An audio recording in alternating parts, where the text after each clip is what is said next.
Yes, magandang hapon sa inyong lahat. Welcome to the Netherlands. Ikaw na pala mag-welcome. Ako na mag-welcome sa inyo. Malapit ko na ma-memorize ang nila, bus stop at mga tram rides nila. Tram stops nila dito. Kadaghan ko po nawala. Daming beses na rin ako nawala dito. Unang pagpasalamat ko sa inyong lahat sa patuloy ninyo na pagpunta dito at pagpapakita ng suporta para kay dating Pangulong Rodrigo Duterte. At pasasalamat sa mga hindi makapunta dito sa Netherlands pero araw-araw na nag-aabang ng balita patungkol kay dating Pangulong Duterte, lalo na sa ating mga social media personalities, no, na baga, araw, gabi, 24 hours online para lang magbigay ng balita at para depensahan si dating Pangulong Rodrigo Duterte at magpakita ng suporta kay dating Pangulong Rodrigo Duterte. Yung iba sa inyo, inaatake na ng mga kaibigan, inaatake na ng mga trolls, inaatake na ng mga nasa ibang spectrum ng politika natin, pero tuloy-tuloy pa rin yung pagsuporta ninyo. Yung iba sa inyo may mga cases na, no, may mga kaso na na-file na ng cases, may mga harassment na pero hindi pa rin natitinag yung paniniwala ninyo at pagmamahal ninyo kay dating Pangulong Rodrigo Duterte. Maraming salamat sa inyo. Yes. So ang mood ni President Duterte today ay very good mood. Oo. Nakita niya yung dalawa niyang apo, tapos nagtanong siya ng mga detalye sa mga apo niya, kung kamusta na ang pag-aaral, mga ganong detalye, at nagtanong siya kung sino na ba daw ang mga namatay. Hindi ko lang alam kung meron siyang gustong marinig na pangalan, pero nagtanong siya mga sino ba daw dapat ang bigyan ng condolences ng pamilya. No, nabanggit ko sa kanya na mayroong 3 kababayan natin namatay dahil yung kanilang barko ay inatake ng mga rebels. So sabi niya, importante na mapaabot sa kanila yung pakikiramay natin. Ano pa ba? Politics? Ang question ba, politics? Wala kaming masyadong napag-usapan sa politika kanina. Medyo tumagal siya doon sa kanyang discussion sa jurisdiction and sa interim release niya sa kaso niya sa ICC. Nabanggit din na si Pastor Apollo Kibuloy at ano yung kalagayan ni Pastor Apollo Kibuloy ngayon. Nagtanong din siya kung ano yung mga detalye ng mga kaso ni Pastor Kibuloy, pero sabi ko sa kanya, hindi ko kasi nabasa yung mga documents, legal documents, pero sabi ko sa kanya na may mga cases and nasa Pasig City Jail ngayon si Pastor Kibuloy. So yun ang mga napag-usapan. Sino po yung dalawang apo na kasama sa case? Yung dalawang anak ko, nandoon kanina. Kashan, simulan ko ulit sa statement ninyo kahapon, good afternoon po pala. So, binanggit regarding po ito sa issue ng confidential funds at dun sa mga agencies. Dahil binanggit po ninyo kahapon na kung may trial po, dun po kayo magbibigay ng trial. Kung wala naman, public naman po. So sa Pilipinas po, meron po ibang mga congressman na nagsabi na bakit daw hindi pa po ngayon kayo magpaliwanag. And bakit daw hindi niyo pa po ito sinagot before sa budget hearing. Unang-una, sa budget hearing, mapapansin nyo, wala namang confidential funds doon sa budget request namin, pero lahat nun ay confidential funds ang tanong nila from the previous years, which was already decided by the House of Representatives na hindi nila ibibigay or hindi ni-request. Hindi siya ni-request. Pangalawa, kung makikita nyo at maalala nyo na sinabi mismo ni Congressman Stella Kimbo, let's stick to our plan. So alam mo na, at kaya ako dumating doon sa budget hearing namin na mag-isa dahil sinabihan na kami noong isang kasamahan nila na ganito yung gagawin sa iyo. Puro confidential funds ang tatanungin at ang gagawin nila ay gumawa ng kaso gamit ang gagamitin nila ang confidential funds para mag-imbento ng kaso. So, pumunta ako doon na mag-isa during the budget hearing dahil ayokong inaapi at pinapahiya yung mga kasamahan ko sa Office of the Vice President. Noong naman hindi nila nakuha kung ano yung gusto nila during the budget hearing dahil sinabi ko na sa kanila na bahala na kayo kung anong budget ibigay niyo, wala namang problema sa amin, tutuloy pa rin yung trabaho namin, ay nagbukas sila ng investigation sa loob ng House of Representatives. 2 beses ako pumunta doon. 2 o 3? Dalawang beses. Pumunta ako doon nung pinatawag nila ako. At pinag-oath nila ako kahit wala sa rules nila. So sinabi ko, bakit nyo ko pag-oath na wala naman sa rules ninyo na kailangan mag-oath ang resource persons. In fact, kung tingnan nyo yung mga ibang hearings ng House na hindi doon sa amin, makikita mo na yung mga resource persons ay hindi talaga pinag-oath. So hindi nila masagot dahil ang kagustuhan lang naman nila ay panira, diba? So, hindi nila sinagot, umupo ako doon, sabi nila wala na kami tatanong sa iyo kasi hindi ka naman nag-oath, pero ready ako sumagot kung ano man yung tanong nila kahit wala akong oath, diba? So, wala silang tinanong. Noong sunod na pumunta ako doon, sinamahan ko yung mga invitees nila galing sa Office of the Vice President dahil pinoprotektahan ko lahat nung mga kasamahan ko sa Office of the Vice President. In fact, kung hindi nyo napapansin, marami dyan ang hindi pro-Duterte sa Office of the Vice President dahil karamihan dyan sa kanila ay galing pa sa panahon ni Vice President Binay at Vice President Leni Robredo. So, dilawan at pinglawan talaga ang ibang mga tao dyan sa Office of the Vice President. Pero lahat yan pinoprotektahan ko. So, sinamahan ko sila doon at pinoprotektahan ko sila, pero nung sinabihan ako na you cannot speak without taking an oath, so nag-oath ako. Nung nag-oath naman ako, may tanong ba sila kahit isa? Aldin? Wala. Wala. Kahit isang tanong, walang tinanong sa akin. So, anong sinasabi nila na hindi ako sumasagot? Sumasagot ako. Pinadalhan kami ng letter ng Commission on Audit dahil sa pagpipilit ni Congresswoman Franz Castro, sinagot namin. Nadalan kami ng letter ulit ng COA, sinagot naman namin. Maayos naman yung sagot ng Office of the Vice President. So, hindi ko alam kung saan nanggagaling ang sinasabi nilang ayaw ko sumagot. Ngayon, ayaw ko sumagot kasi nag-file sila ng impeachment. At sinabi ko, since nag-file kayo ng impeachment, ay doon natin sagutin sa impeachment. Para naman ako, kasi akong tanga, kung magsasalita ako about confidential funds na yun, na wala namang dahilan. Unang-una, nag-hearing, nandun ako, walang kahit isang tanong. Ngayon, may impeachment trial, tapos magdi-discuss ako noon sa labas ng impeachment trial. Pag wala nang ibang venue, saka ako magsasalita. My explanations will be in my own time. Hindi sa panahon kung kailan gusto ng mga members of the House of Representatives. Ma'am, naghain ng resolution po si Senator Alan Cayetano asking the government to move for house arrest within the Philippine Embassy premises here in Holland, si Tatay Digong. Opo. Your reaction po? Hindi ako makakomment eh. Kailangan ang mag-comment nitong house arrest na ito at resolution ni Senator Alan Peter Cayetano ay yung lawyer ni Pangulong Duterte. So siguro kung isang beses maimbita ninyo si Attorney Nicholas Kaufman to give a comment, mas maganda na siya yung magbigay ng comment dito. VP, on a similar question, what's your reaction to the pronouncement of some congressman who's clearly against you for the revival of the Quadcom 2.0? We are not surprised. Kanina bago ako pumunta dito na late pa nga ako, nagmamadali kami kasi galing ako sa isang Zoom meeting na hinahanap sa iyo ang laptop, no? Nasa akin ang laptop. Pinatago ko lang sa iyo. So kinuha ko na yung laptop ko ulit. Kanina nasa Zoom meeting kami. Yun ang dinidiscuss namin. No? Kasama ka na Secretary Harry Roque, no? Na hindi ito titigil. So huwag tayo mag-expect na bago yung Congress ay titigil sila sa pangangatake nila. So tutuloy-tuloy pa rin yung paghahabol nila sa iyo at tutuloy-tuloy yan na tambakan ka nila ng kaso. Yan din yung sinabi ko sa mga ka-meeting ko kanina.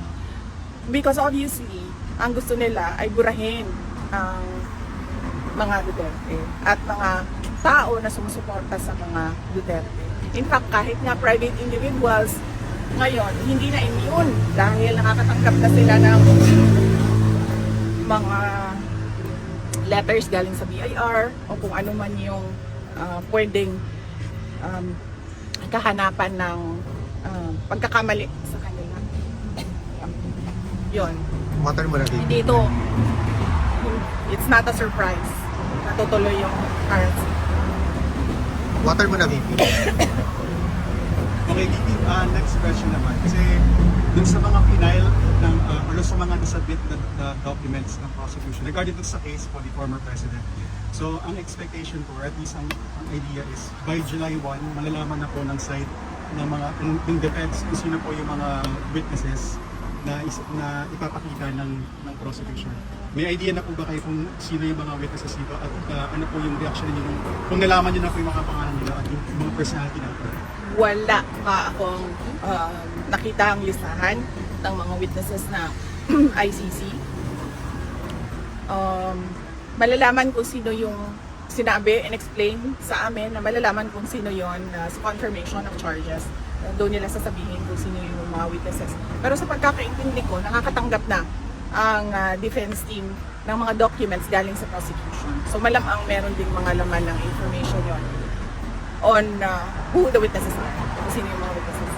Regarding naman po sa witnesses sa side naman po ng defense, sa side naman po ng mga ready po ba kayo na-apply or ililipad niyo po ba yung mga witnesses ninyo dito sa Netherlands bago po dun sa confirmation of charges hearing?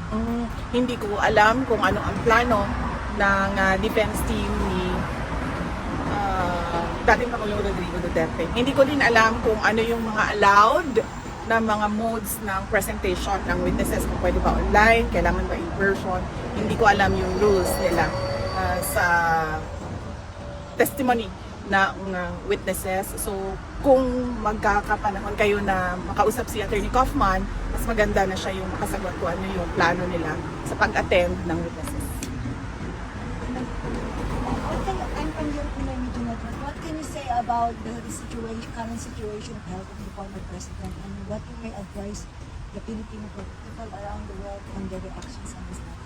Opo, ma'am. Salamat sa tanong mo, ma'am. Dahil kaninang umaga, ay sige, kaon lang mo, ma'am. Ayaw lang kaulaw, ma'am. Madayon lang, ma'am. Madayon lang, ma'am. Salamat sa tanong mo. Dahil kaninang umaga, ma'am, meron pong nagpadala sa akin ng photo na mukhang nasa hospital bed si dating Pangulong Rodrigo Duterte at meron siyang hospital tag, dalawang band sa kamay niya. So, hindi po totoo yung photo na yon. First, Binalawar. Hindi totoo yung photo na yon. Malamang edited yung photo na yon. Ibang pasyente yon. Inano lang nila yung mukha ni dating Pangulong Duterte. Wala po siya sa hospital ng detention unit. Nandun po siya sa regular wing ng detention unit. At kanina, naglalakad naman siya mag-isa, albeit may dala-dala siyang tungkod. Oo, may dala-dala siyang tungkod. So clearly, wala siyang sakit na, kumbaga, kailangan niya maging bedridden. Maliwanag na kasi pumalak na yung umayat siya. Tapos, hindi na nag-off din sa pinag-post kanina na, bakit na-picture si tatay dito ang payat? Sabi ko dito yun.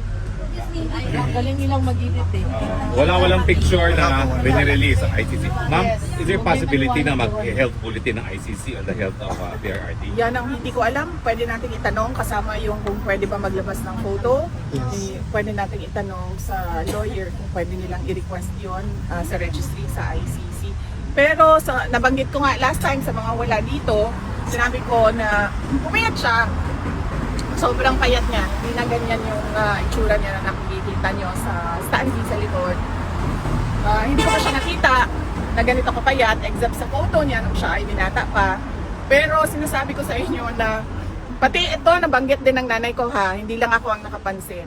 Hindi nagsag yung face niya. Hindi tulad sa ating lahat na bumabagsak na yung ating mga mukha. He cannot go out. Bumabagsak na yung ating mukha. Sa kanya hindi. Bumagsak yung mukha niya. Yan ang sabi ng anak ko, ma'am, isa. Sabi niya, gwapo daw si Lolo Rudy. Hindi bumagsak yung kanyang mukha.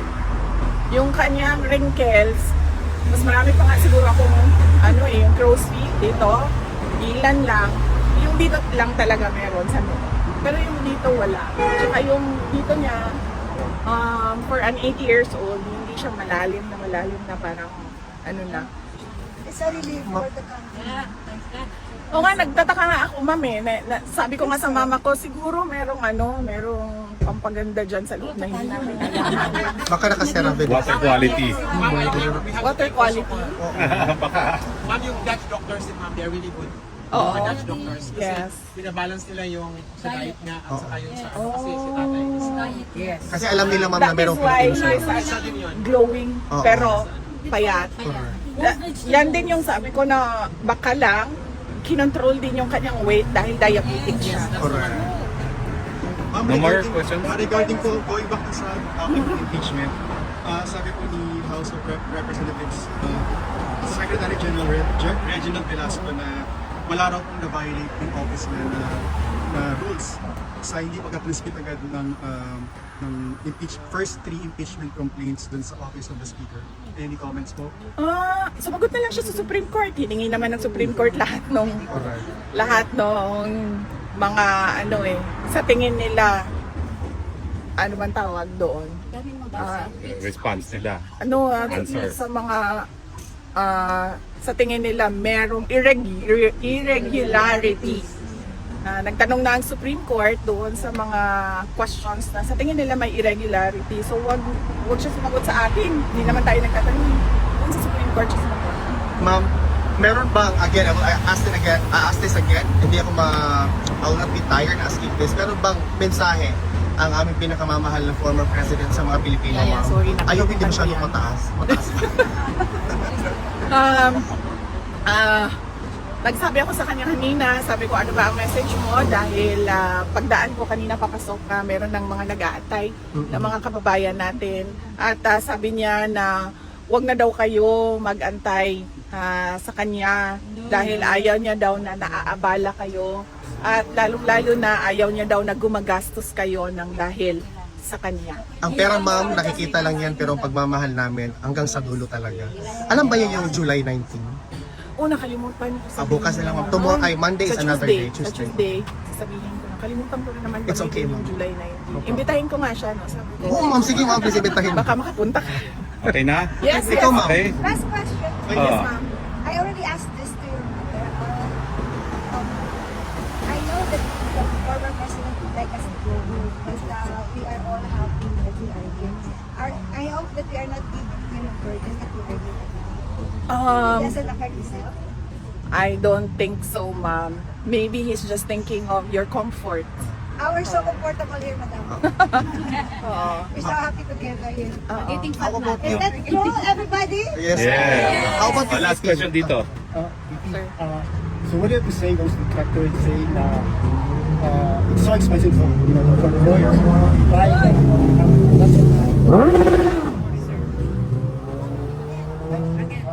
So VP, what do you have to say to those detractors saying that having Attorney Kaufman must be very expensive, therefore the Tortugas have lots of money. Hindi ko alam kasi hindi naman ako nagbabayad.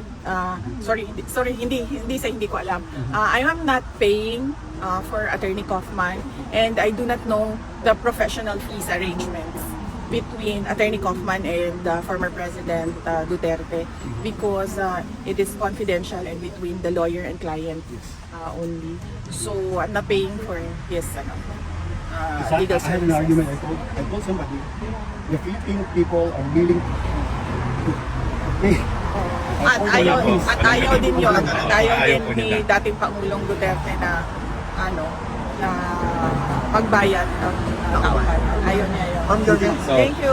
Ma'am, meron lang last question. Ma'am, your message po sa mga kababayan natin na palaging nandito, nakasuporta sa iyo, sa iyong ama, at sa buong Duterte. Yes, oo. Nagpapasalamat ako sa ating mga kababayan sa patuloy nila na suporta no, yung mga pumupunta dito sa Hague at pumupunta dito sa Duterte Park para ipakita ang kanilang suporta. Lahat kayo gumagamit ng sarili ninyong pera para magpakita ng suporta at taus-puso yung pagpapasalamat namin. Wag lang natin kalimutan, no, na ang ipinaglalaban nating lahat ay hindi yung tao, hindi si Pangulong Duterte o hindi si Inday Sara Duterte. Ang pinaglalaban natin dito ay yung bayan natin. At bawat pamilyang Pilipino. Yung injustice Yes. at rendition Yes. na ginawa nila sa isang Pilipino na kinuha nila sa loob ng ating bansa at hinatid nila dito. At ginastusan pa Yes. nila ng gobyerno. Pati yung Ginastusan witness. ng gobyerno para ihatid ang isang Pilipino dito sa Hague. At huwag natin kalimutan ang mga issue sa bayan natin. Tulad ng blanco sa Yes. budget.